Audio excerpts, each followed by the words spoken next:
So let's get this started. My name is Brenda Staudenmaier, and I work in the Wisconsin water industry. And today we're going to be talking about GEET technology with Geoffrey Miller. And Energy Bat Labs is at Energy Battery Labs. Energy Bat Labs. Okay. Like a bat. Sure. If everyone can go around and just give a little introduction of who they are and their experience with GEET, and then we'll dive into a little deeper with Geoffrey's technology that he's working on right now.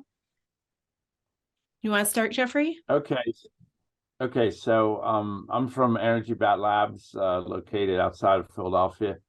So I've been working in this field for probably about 60 years, and I have a 5,000 square foot lab. It has about 500 tons worth of equipment, and we've done all the top 5 prime movers. We have solar, we have wind, we have magnetic, we have water, and we have eliminated solar cells with a 3 battery system. And you can see all that at energybat.com's website. We also have dived into the GEET. I used to work with not Pantone per se, but one of his distributors came to my former lab, and at the time, Paul Pantone wanted to have about 100 units sent out for free to be able to get actual data back from that.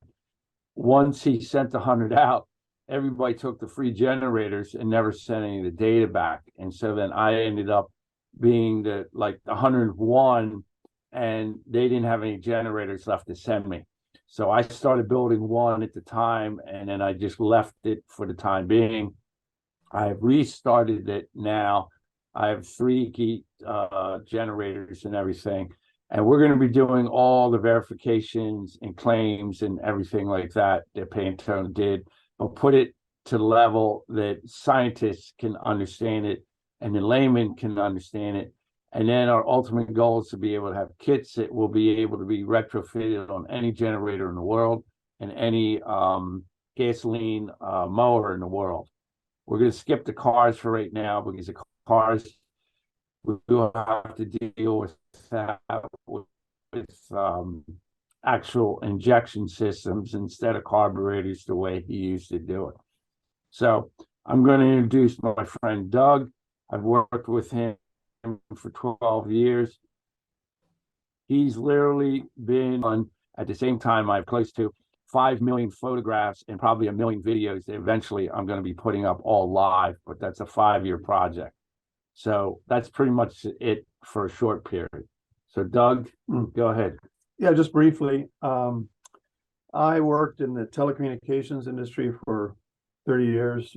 I was a technician and then various levels of engineering. I worked for Nortel and Avaya, the 2 largest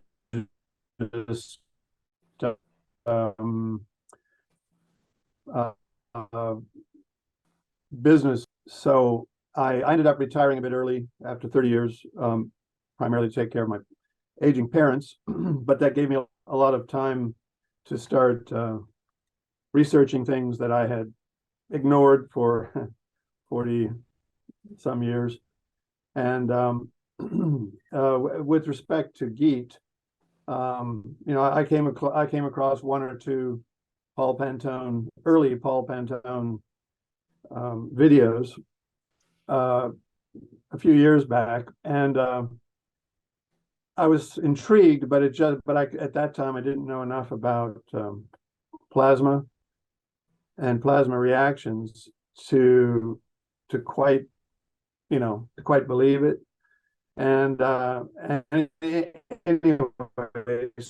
so last year, when Tesla Tech was planning to feature David Pantone, Steve began putting up all the Paul Pantone Tesla Tech videos, years. And so that was the first time I actually paid attention to GEET. And as I watched all this Paul Pantone presentations, I came to realize that this was very serious research, that although the physics wasn't completely modeled or understood, there was definitely something very important there. I also then came across this book of GEET, which Geoffrey referred me to when it was available online for a few months last year. And as well as, I then searched out all the other sources of information I could find on the internet. And so I'm currently in a mode of trying to turn all that information into knowledge that we can apply, in the lab. I'm sort of, retired telecommunications engineer. I started at the bottom of the industry and ended up pretty near the top as a senior solution design architect, after having been in the R&D lab as a test engineer for several years, and then a product manager for some of our most advanced systems. It was fun for me, it was an ongoing challenge for 30 years, but I paid attention to almost nothing else until I retired. And then I was very surprised to find out so much that I'd missed. Yeah, especially at Energy Bat Labs. I don't know. Would you? I'd love to hear about you guys. Yeah, Tyrone, you want to give us a little intro? Well, I met Paul, I don't know, close to 25 years ago. I actually visited his place. He had he fired up this little 3.5, 4 horsepower motor that he had hooked up to it. Showed us it running. And then we went into his shop and we completely dismantled it and showed all the working mechanisms and then put it back together.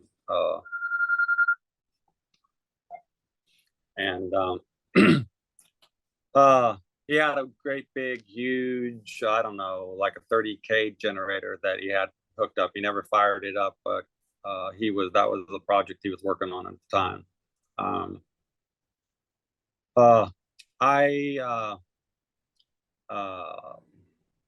I've been working on similar projects long before I met Paul. When I was 13, 14 years old, I had an engine running off of gas vapor. And when I heard about Paul's, but I heated mine with auxiliary heat, not with exhaust heat. And then when I heard about Paul's machine, I built my own before I ever seen his. And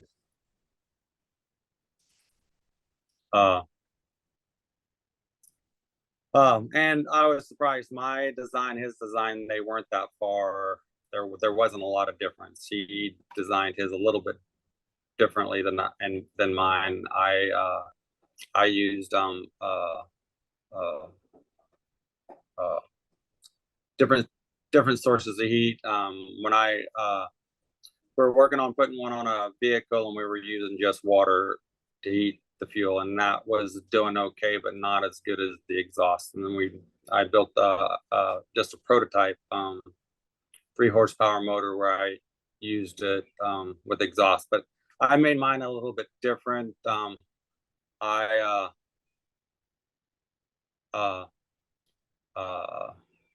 made a tubular fuel rod. I didn't use the fuel rod like they did, and I had a housing on the outside where the fuel was going around the outside of the tube instead of the inside, and so consequently it would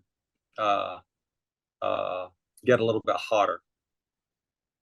So I had some pretty good results, and I also experimented with using electricity and nitron wires to create the heat instead of the exhaust, so you could have a device that's completely self-contained, that you don't have to do a bunch of modifications to the engine to get the heat. You just plug it in right to your 12-volt system. Your 12-volt system heats the fuel, and I got really good results with that. And with modern technology, with pulse width modulation connected to a Nicron wire, you could control the amount of heat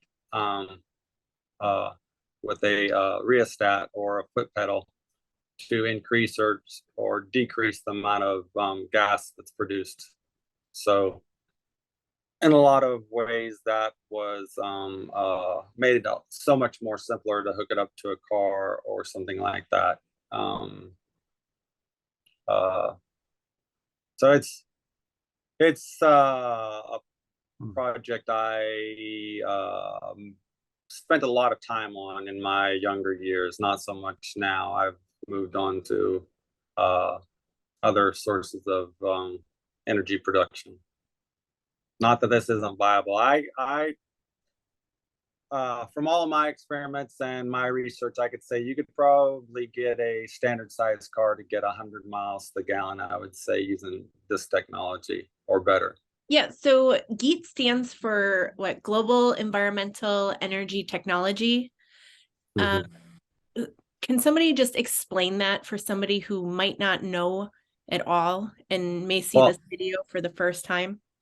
That's, as far as I know, that's just the name that he came up with for the technology. It's just, and then once it caught on, that was just what everybody used. I mean, it basically they're superheating gasoline under a vacuum from the vacuum of the engine, and they're getting a lot of interesting effects. There's still a lot of research that could be done. There's still a lot of unknowns, but there are certain facts is that it's your engines will run a lot better and a lot cleaner with vapored fuel versus the liquid fuel. And when it's heated, it expands and burns more thorough. So you don't have problem with modern cars is you got 20 to 30% of the fuel is being burned up in the exhaust. That's why I had to put the catalytic converters in there, the catalyst converters in there. They actually have a catalyst inside there that all the fuel that don't burn up burns up inside your exhaust system, so it doesn't pollute the air. Okay, so you're got a huge amount of fuel that's just being wasted, and then that doesn't even include all the heat energy that's produced by a gasoline engine that's also just wasted. So the fuel efficiency of modern day vehicles and internal combustion engines are still to this day they haven't even though they have been improved somewhat compared to the old models, there's still room for a lot more improvement. Yeah. So to answer your question about the GEET, where that name came from, that was a name that Molly Pantone's wife came up with, and him, because the main thing that Paul really wanted to do is he really wanted to clean up the air. The byproduct of the GEET was that he got better gas mileage, but his main thing was the whole air. And so what we're doing here at Energy Bat Labs that nobody really has done with the GEET is that I went ahead, when I do all testing of other inventors' ideas, is I go ahead and do identically what they have done. And so what I've done here, and I sent you, Brenda, a picture of the blue GEET that I made. That's the original GEET model that is all over the internet from Steve Ellswick when he put it into the Tesla Tech magazines years and years ago. And so one of the things about that is that from that point of view of using the GEET, we can do identically what he wanted done, even though it's inefficient or not efficient, everything like that. But I use that as a test model. Then the secondary GEET that we've done, the silver one that I sent you and everything, that's all Dan Easton's design. And so Dan Easton is a guy that was the last person that's really spearheaded the GEET going forward. And then he's retired to the Canary Islands, but people are contacting him to get back into the game again since he did a huge amount of testing on it. But what we're going to be doing here is a side-by-side test of identical regular motor, a Honda motor, and identical Honda motor with the GEET system on it. And then we're going to test everything. And we have the test equipment to be able to do it.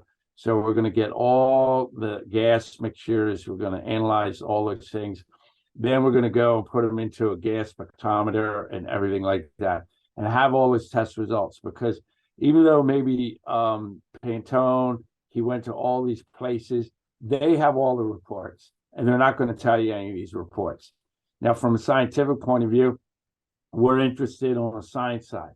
But from a retail point of view, what we're able to do is I have a guy that's going to make these little GEET adapter kits once the testing's all done, that will actually go on to a generator. And the key thing about that is that all generators have their fixed input and output, exhaust and intake, and they can be in a million different directions. So we're going to actually have stainless steel flex tubes with adapters that will go right on to each one of them.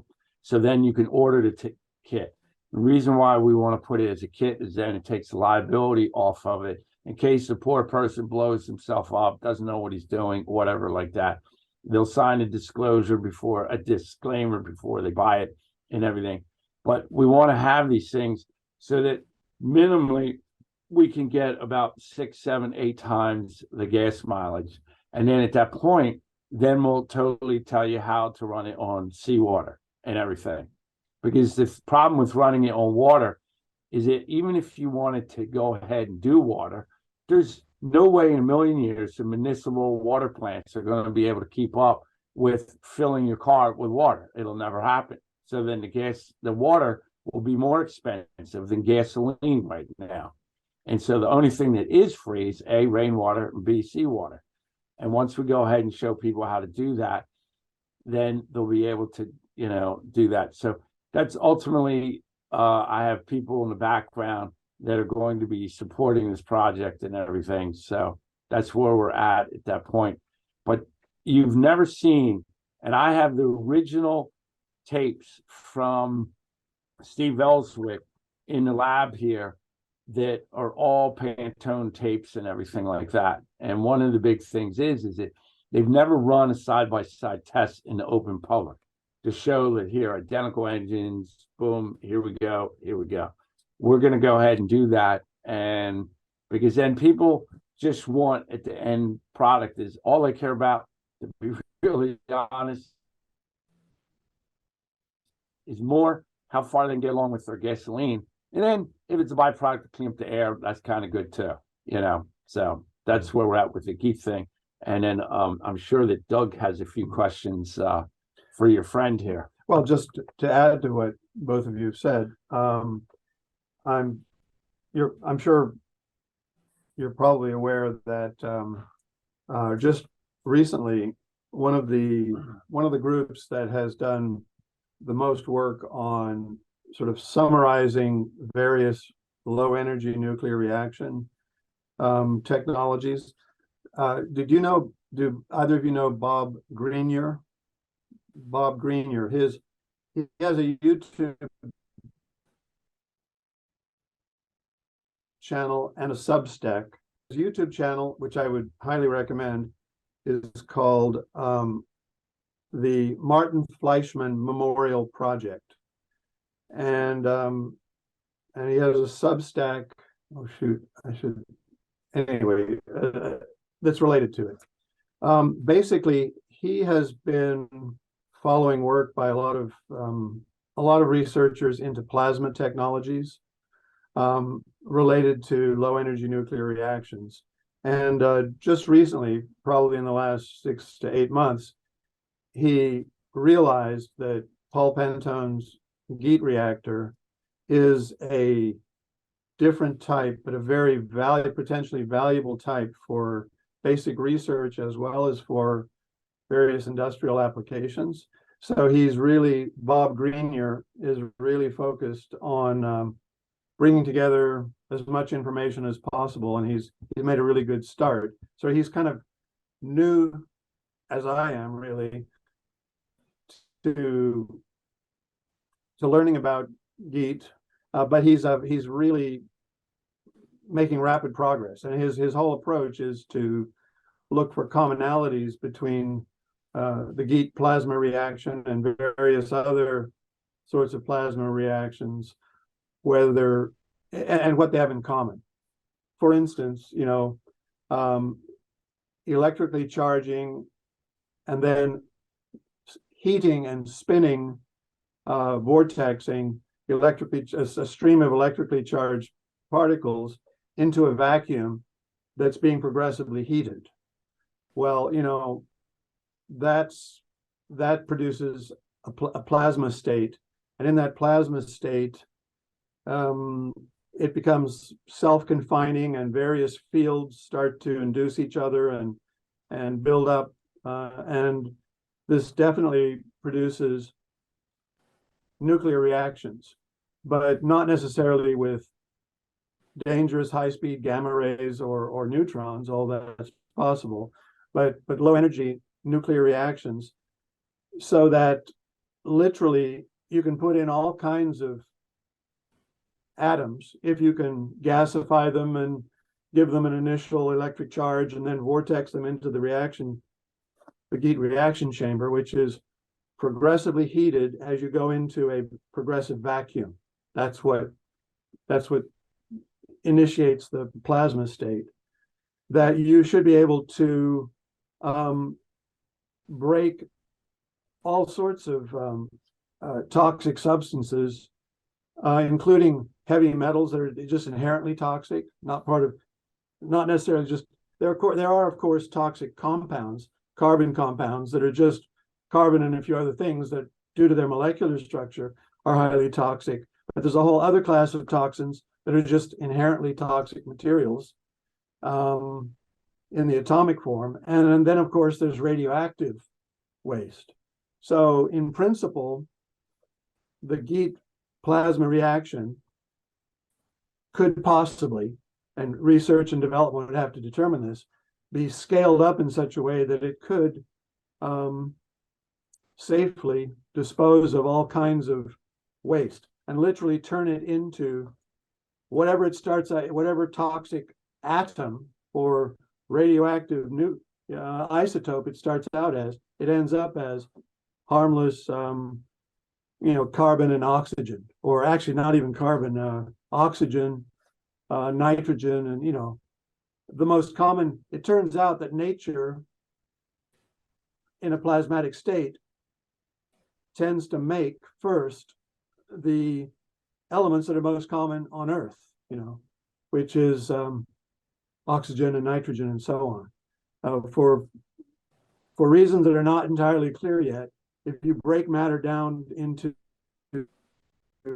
protons and electrons in a plasma and then allow it to spontaneously, allow it to cool down and then pressurize again, it undergoes a series of nuclear reactions that seem to produce oxygen, the most common element on Earth, right? And silicon. So anyway, those are just some ideas that Bob Grenier is hypothesizing about. And I think going forward, it'll be very useful to monitor his group and maybe even cooperate with him. Mm-hmm. He's also in touch with Dan Easton. He's had private conversations with Dan Easton, who, as I'm sure you know, was Paul Pantone's sort of last, lab co-worker. He was sort of officially dead just before Paul died. He was working as sort of the official tech support person for global GEET. So these people are all connected now. Bob Grenier also is connected to David Pantone, as well as Dan Easton. So I think, and he's research GEET and related technologies. One of the things Energy Bat Labs also is going to be doing is that the fourth GEET model will be completely clear quartz, so that you will be able to see the actual plasma and the whole electrification that's going on, the swirling of the rod that's inside, everything like that. So I have all the parts in the lab right now. I just need to actually get the time to put it together. And so once we're able to do this, Doug and I will be able, especially Doug, he'll be able to write up a whole report from the findings that we actually get on the whole GEET system. At the same time, make it so that there's a guy that's backing the project here, and he's going to be the person that actually wants to start up a whole brand new company and then be able to sell these units out in the street, so to speak. Do you have like a time limit on this? Yeah, right now we're waiting for the weather to break to test the last couple of key things that we have going on in the as I call it, the blue test stand model. And what that has to do with is the fact that, give you an example, one change that we've made, which is major, is that they use all these throttling valves for the GEET itself. And one of the things about that is that they just use them as plumbing valves. But the problem is that these valves are either open or they're closed. And so that when you close them, there's a bandwidth that's very, very tight to be able to get the gases coming out and the input coming in and everything. So what we've put some very sophisticated needle valves on it. So then more bandwidth is huge now that we able to sit here and play with it. So that's just one thing that we've changed. We've changed a million things. As I call it, Energy Bat Labs has already put major voodoo onto GEET itself from proprietary point of view. And that'll all be brought out later on. But the point is that we want to be able to get it so that the GEET, that when you pull that cord on your motor, you start up within 1 or 2 pulls of the motor. You cannot have the clientele sitting there and adjusting A and B and C and all that. That's one of the major things. And that's one of the things I think Pantone thought that a lot more people would be able to do, and they just didn't have the patience for it. I used to build race car engines, so I know how to do stuff like that intuitively, but the average person is not going to put up with that. They want something that's, $149 kit. They want to be able to sit there, put it on, retrofit it, take the 4 or 6 bolts out, put their thing on, start it up, and then go to their friends and say, wow, look at this. This is what I have, and you don't have it. And so that's basically it for the GEET stuff. But you do know, Brenda, you've got about 3 minutes left, and I didn't know if you were going to do another Zoom call. If you want, we can. What kind of other fuel sources have you used or experimented with? I've heard people use Windex and Coca-Cola, pickle juice. Yeah, those are all fine and dandy, and like Pantone said, they're the media type things. But we're only interested in 2 things: A, water, and B, gasoline. And I have a friend in South Africa that has built this to the same specifications as mine. And he went ahead and he started and he put it in, put the gasoline in there, fired it up, and then ran it. And then for 6-7 hours, all he did is he just kept adding water. And we've run it on about 50% water and everything. And so what we want to be able to do is, now that the fun and games part of this project's over, we're like, okay, we got it running. We've gone through about 10 different levels of fuel. The one good thing I have pictures of is I have about 9 fuel containers that are clear. And each one of them, the very first one was black. And by the 9th one, the actual gasoline is absolutely very, very clear and clear burning. So there is a burn-in effect on this. We've done the magnetic rod sensing we're able to get north up all the time, turning around north up, and everything like that. Well, let's see. So sorry. I mean, thank you for sticking around. I know you may have other things to do, Tyrone, but I just wanted to follow up on your experience using nichrome of your fuel vaporizer. So did you find that was that would work okay for you, and how much power was it drawing to heat the fuel? It actually worked quite well.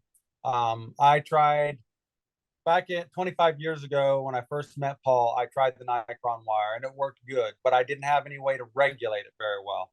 Now they've got the pulse width modulation that they use for HHO, to regulate the HHO. They also use it for to control DC motors. It works perfect for Nicron wires as well. And so I can hook 12 volts up to a Nicron wire through the pulse width modulation, and I can, with a knob, I can turn the power down, turn it up, and I can put 24. Most of these pulse width modulators are designed to go from 12 to 24 volts. Some of them even go up to 36 volts. So I can put higher voltage in if I want more output. I was running off of 12 volts because that's what you're that's readily available in most cars. But when I first designed it, I just put water in the container, and I cranked it up to max, and it takes a few minutes for the water to heat up. And once the water gets to a certain temperature, it shoots out a nice stream of steam. And then I said, well, I'm going to take this to the next step. I'm going to put gasoline in there and see what it does. So I filled it full of gasoline and I cranked it up to max, and it takes less time to heat the gasoline up because it starts vaporizing at a lower temperature than the water does. Yeah. But once the gasoline reaches a certain temperature, then I was getting a nice flame. You don't have to worry about, there is no oxygen inside the container, so there's no explosion hazard like with HHO. You don't have to run it through a bubbler. You can just take a match and light it. What was nice is I can turn it down way low and have this little bitty flame like a cigarette lighter, or I could crank it up and have like a big blowtorch, all with the control of a knob. Yeah, so you were just using atmospheric oxygen basically for your combustion. You're breaking up a little bit. Yeah. So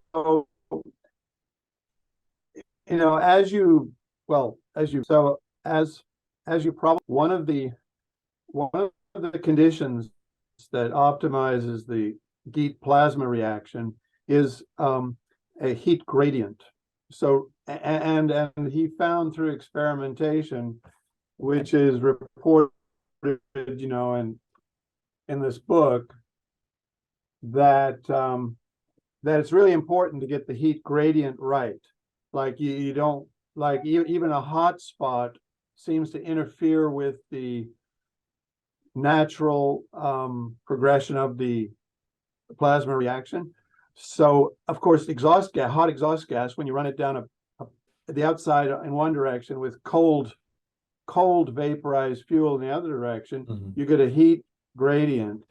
And it strikes me that you could, by winding your nichrome wire appropriately, simulate a heat zone so that you have more turns of the wire, at one end of the reactor, which simulates where the hottest gases are coming in from the engine manifold, and then taper off the windings, fewer windings per unit length as you go towards. Yeah, you could do that. I mean, you wouldn't. Yeah, you could do that. Get that Okay, far. it's just an idea that came to me. I didn't get that far into it. I used the Nicron wire to replace the bubbler. Okay, so with the Nicron wire, you don't have to have that bubbler tank. So that eliminated that. I still had the exhaust heat. So after I ran it through I took that gas vapor and ran it straight into the rod that was heated from the exhaust of the motor, and then from there looped around into the intake. In your GEET, so did you actually build your own GEET reactor from the plans, or did you just test Paul's version in his lab?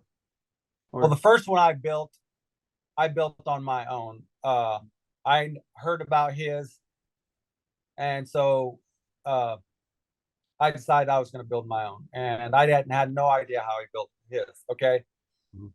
And what I did with my first one is I took some 1/2 inch and 3/4 inch galvanized conduit that was nice thin, and I welded a fitting that would connect to the exhaust onto the onto the 1/2 inch tubing. Okay, so basically I got this 1/2 inch tubing coming right out of the exhaust, and that's my exhaust for my little motor. And then on the outside I slid a piece of 3/4 inch, which gives about an 1/8 inch all the way around. Okay, and I welded that all up, and I welded it all up on the other. So now I got this hollow tube that's cased around the exhaust. Okay, and then I drilled a hole in one end of the 3/4 and a hole in the other coming out the top, and then I welded the fitting there and a fitting to there, and I looped one into the intake where the carburetors goes, and the other one I put a valve on where I could let air in. Okay, and let air and fuel in. And so I pumped the air and the fuel through through that chamber that was heated from the exhaust, so it's going through a pretty tight, narrow, and then back in the exhaust. That's the first one I built on my own without and I had really, really good results, and I used a nitron wire instead of the bubble. So did you ever subsequently build one with the exhaust on the outside, the fuel on the inside surrounding the spinning rod? Did you ever get that far? Yeah, after I went to Paul's place and he demonstrated his, he tore it down, showed me what was inside, showed me the different types of rods. He had the standard tapered rod, and then he had a spiraled rod. Now he claimed that he got better results out of the spiral rods than he did the tapered rod, but he pretty much said he's was going to keep that for himself and just publicize the tapered rod. How much truth to that, I don't know, because I didn't do that much experiments on 2 different types of rods.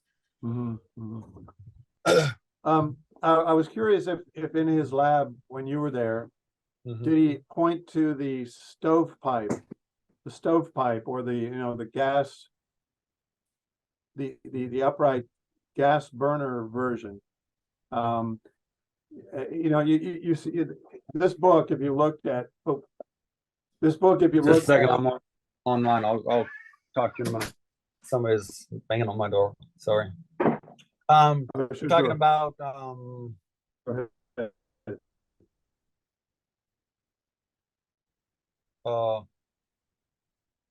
The so-called home energy unit, that so-called, okay. Yeah, because that's an interesting variation. He talked about making a device that was ran with like a vacuum pump and a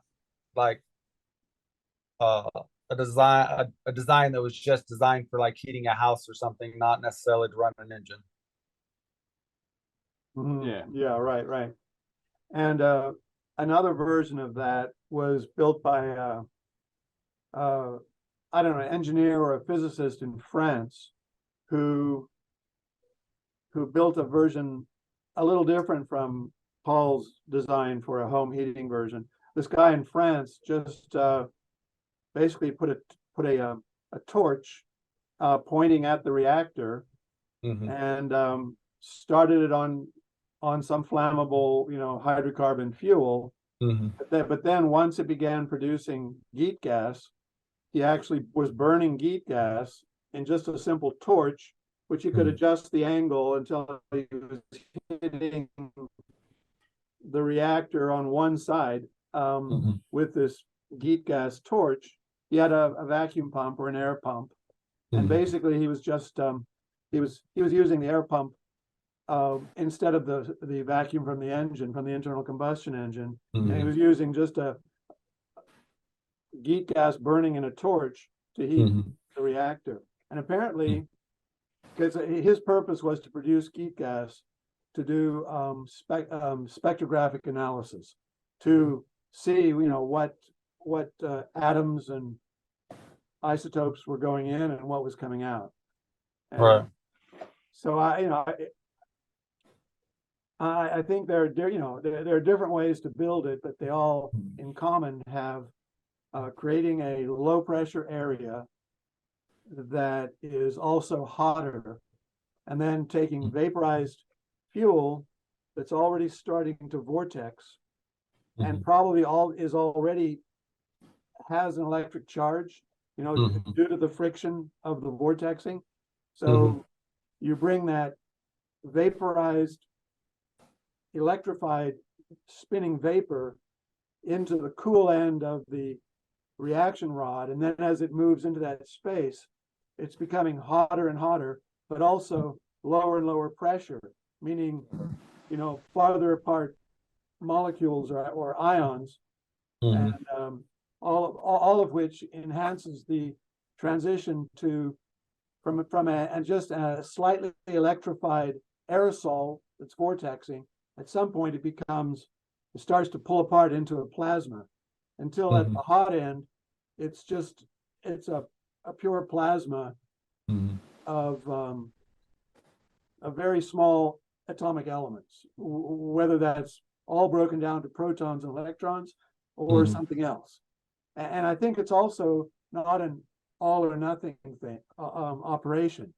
There are different modes of operation where you may start to make the plasma environment, and a few, you know, initially you're going to get chemical splitting reactions, like octane is splitting up into methane, you know, and that, but at some point it seems like in the plasma environment, the actual nuclei, the heavier nuclei, whether it's sulfur or oxygen or carbon, start to pull apart, he believed, into protons and electrons. And so that little ball of plasma that's visible, and I was wondering, were you able to view that ball of plasma at the hot end of the rod? No, I never got that far with my experimentation. I did Chuck Tripp, I don't know if you know Chuck. He was telling me about somebody that he knew, and I don't have a name, but he claimed that he actually had one of these devices running completely closed loop. In other words, the exhaust coming out was so clean that it went right back in. And you know, water breaks down into hydrogen and oxygen. So if you're burning water, okay, when it comes out the exhaust, it's going to turn right back into water again. Because whenever hydrogen and oxygen burn, it turns back into water. And so, yeah, he claims that they closed the loop and the engine just sat there and run in a completely closed loop system. Yeah. What did you think of the good side of Paul and quote the bad side of Paul? Your experience with Paul himself when you were working with him? Say that again. What was your opinion of Paul Pantone when you were working with him? You mean my opinion of what kind of guy he was? Or yeah. He seemed pretty straightforward. He seemed fairly knowledgeable. He was easy to get along with. I like. Yeah, I didn't have any. I just didn't know him that well. I mean, I spent a few hours with him. I don't know, 3-4 hours with him, messing around with. And we talked for a couple hours just in conversation, and then we spent a couple hours doing demonstrations and tearing his machine down and putting it back together and Yeah, that kind no, of stuff. that's But the then I same. just, I went back. He lives all the way in Utah. I live in Arkansas. So we just never ever touched bases after that. Yeah, no, that's the same thing that I've gotten with a lot of people I've talked to. Is that he was a good guy and he just wanted the technology out there. And it's the same old story.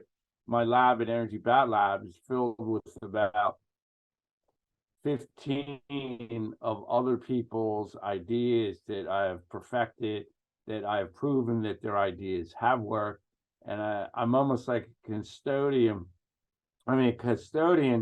for their ideas, because they're all dead. And I've met every single one of them, except for Paul. Indirectly, I've met him through one of his dealers. But outside of that, I haven't, met him. Brenda, I think he dropped off. Yeah, I think we lost him. Oh, Tyrone, yeah, he disconnected. So Well, do you have questions? And I was just curious, before this call, were you aware that Paul Pantone was making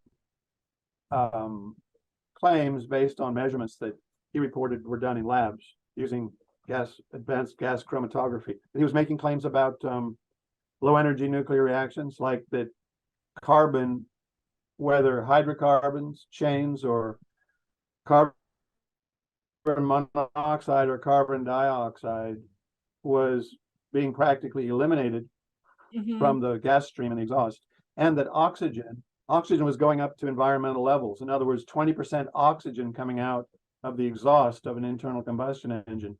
I mean, that's unheard of, because obviously internal combustion engines run by combusting hydrocarbons with oxygen from the air intake. So the simple fact that you could easily measure up to 20% oxygen coming out of the exhaust tells you that there's something. It's not normal combustion, right? Because normal combustion combines oxygen with the fuel. I was just wondering, were you aware of that? Yeah, I think it was 21.1% that he tested. I think his results were like 21.1% oxygen coming out. And then I don't know. I was just the only thing I know about Paul perfect is from the videos and from Tesla Tech. I met him, I think the last time he spoke at Tesla Tech, I was the photographer at that conference. And then I know David, and I have that book that you have, and I started to read it, but I have not finished it. Yeah. Yeah, it's a very interesting book. I mean, it's, do you know, because I have a feeling that book has been put out. Do you know who the publisher was of that book? Isn't it in the first pages? Or no? Well, I don't see it either in I'm just opening up my. No, there's no publisher. Yeah, it appears. Well, there's a guy named the illustrations are credited to Clarence Close, but he may not be the publisher. It's the diagrams are credited to, well, the copyright's by Paul Pantone. This book is an exact printout of the PDF file that's also available on the internet. This book has been available all along as a PDF file, but it appears like somebody last year, for a while, they took his manual and put it into a book form. The manuals that he would do for his talk. Yeah, somebody did that. I'm not sure if this was done by anybody related to Paul Pantone, or I don't think it was done by David Pantone. So I'm just curious who took it upon themselves, to reproduce this copyrighted material. I'm thankful for having gotten a copy of it. Yeah. I'll ask David, because he messaged me yesterday. So we do message each other. I know David. Okay. Yeah, I met David briefly at Tesla Tech last year, and I thought I thought he'd be a good person to work with. He's at this point in his life, he's highly motivated, I think, to in a way to reverse engineer, or to eventually pick up at the point where his father left it. But the main problems that have happened with this whole GEET technology for the last like 30 years is the fact that the distributors, when they got there were about 4 types of distributors. They were techie guys, they were interested in the science. Then there were the guys that they saw this as an investment, that if somebody else would do it, then they'd make a lot of money. Then you had your garage head guys that they just wanted to make it for the fun of it. And then you had barely 1% people that really wanted to test this and actually put something out in the marketplace. And that's where it's all failed. And even Dan said so, and several other people have said so. And that's the key thing, is that by the time everything was done, everybody thought everybody else was going to do it. And that's the problem. So again, it leads me at Energy Bat Labs, because I'm going to do it, and we're going to do it. And believe me, it's getting out there. So it's that simple. And so what's going to happen next is, as soon as March comes here and it's clear enough, Doug and I are going to fire up. And this time we have all the data stuff, the data loggers, we have everything ready to go now to actually get data off of it, do the runtime. So 2 motors, well, 1 motor, and we've already beaten the runtime, but now we're going to do it with 2 identical motors. So the one time we ran for 55 minutes with the regular motor, and the other motor, it was 4 times that. We got 4 times because of the gasoline. We put in, 8 ounces of gasoline, and then we ended up getting 4 times out of it when we put in a total of like 2 ounces in the other one. And so we already know that's going to go, but now we're going to do identical engines. And then when we have all that done, then the guy that's backing this, all he wants to see, he just wants to see 2 times. That's it. He doesn't want to see 5. He doesn't want to know 9. Doesn't want to know about the water. He just wants to see 2 times. Then he will bring in some big heavy hitters in here that will back it. And then we'll actually be able to have, the next thing after that is to have our kit made. And it's going to be made by a motorcycle guy that makes motorcycle frames. And so he'll be making it all chromed up. It'll look beautiful. Then once we go ahead and we do that, then we're going to put it on 2 20,000-watt generators side by side, and then let them run until both of them run out of, like, let's say we put in 6 ounces of gasoline, and that one runs for like 2 hours, and the other one ended up running for like 30 minutes. And so once we have that, then at that point a company will be formed, and we'll be able to actually sell these things. Sure. And do you know if anybody, or have you tried to run it and see how long your motor will last in the engine? I've heard that oil will last a lot longer.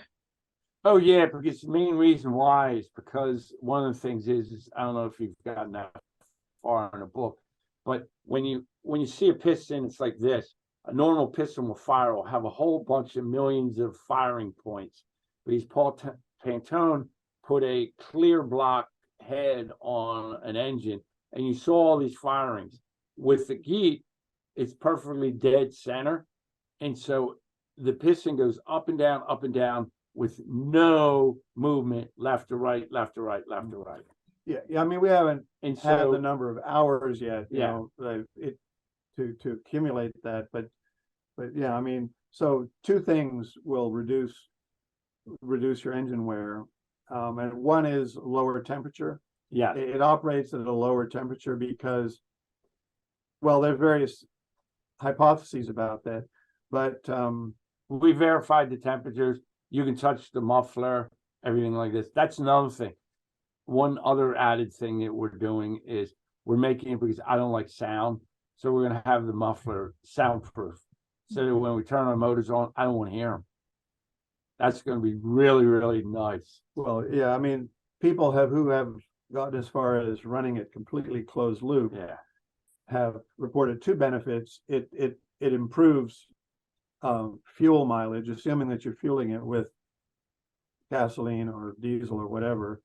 It improves the fuel efficiency, but it also, yeah, it's less noisy. But So I didn't want to interrupt, but you have 2 minutes. Did you want to wrap anything up or say anything? No, you just want to finish your thought, and then Geoffrey, if you want to talk about your fundraiser a little bit, and then we'll end this. Okay, so yeah, go ahead, Geoffrey. so here at Energy Bat Labs, we're in a semi-crisis. We're trying to keep the lab doors open, and at the same time continue the research. So we're in between people helping us out majorly with the rent and everything. So if you go to a GoFundMe site, you could go to my website, and that'll be energybat.com, and you'll see the GoFundMe button. So if you can help me, I appreciate it. But I will be getting more and more information now that Brenda wants to pursue this GEET thing. Then I'll be able to send her more stuff and everything like that towards that. So let me know, and I hope you guys have a great day. And Brenda, you eventually gotta come here and see this stuff. I know. I mean, I've seen your lab once, and it was like a museum. It was amazing. So Yeah. I'll put links to everything in the description of this video on YouTube, so people can click the links to get a hold of you and stuff. And I Okay. really appreciate everything that you're doing. And thanks, Doug, for helping him out. Yeah. Well, and it was fun to meet you and Tyrone, and We'll have more of these. Just Yeah. let me know. Yes, for sure. Yeah, And I'll tell- get tell up Tyrone. Okay. Make some snow angels. Have a good day, guys. Thank you. Okay. See you. Thanks, Brenda. Thank you.